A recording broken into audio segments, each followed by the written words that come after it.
खुल्या प्रवर्गातील आरक्षणाबाबत बसपाचे राज्यपाल व मुख्यमंत्र्यांना निवेदन.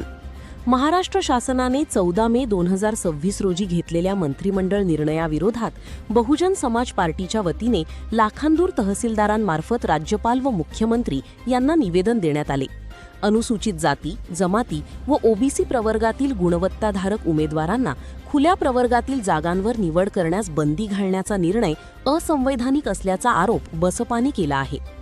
बहुजन समाज पार्टीचे लाखांदूर तालुकाध्यक्ष चेतन नेपाल बोरकर यांच्या नेतृत्वात हे निवेदन सादर करण्यात आले. निवेदनात खुला प्रवर्ग हा कोणत्याही एका जातीचा किंवा वर्गाचा राखीव हिस्सा नसून तो सर्वांसाठी खुला आहे अशी भूमिका पक्षाने स्पष्ट केली. तसेच सर्वोच्च न्यायालयाच्या विविध ऐतिहासिक निर्णयांचा दाखला देत गुणवत्तेनुसार पात्र ठरलेल्या राखीव प्रवर्गीय उमेदवारांना खुल्या प्रवर्गातून वगळणे हे संविधानातील समानतेच्या अधिकाराचे उल्लंघन असल्याचे नमूद करण्यात आले.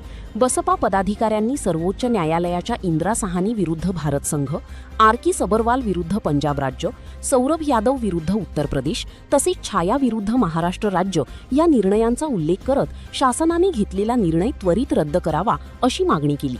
निवेदनात असेही म्हटले आहे की घटनात्मक सवलती या उमेदवारांना संधी उपलब्ध करून देण्यासाठी असतात, मात्र अंतिम गुणवत्तेवर त्याचा परिणाम होत नाही. त्यामुळे गुणवत्तेनुसार पात्र उमेदवारांना खुल्या प्रवर्गातील जागांवर नियुक्ती नाकारणे हे भेदभावपूर्ण ठरते. यावेळी विधानसभा अध्यक्ष सोमेश रामटेके, सोपान दिवठे, कामेश सूर्यवंशी, कमल रामटेके, चंद्रमणी गोंडाणे, स्वागत मेश्राम, अमित रामटेके यांच्यासह बहुजन समाज पार्टीचे अनेक पदाधिकारी व कार्यकर्ते उपस्थित होते. बहुजन समाज पार्टीचा बहुजन समाज पार्टीचा वोट हमारा राज तुम्हारा, वोट हमारा राज तुम्हारा.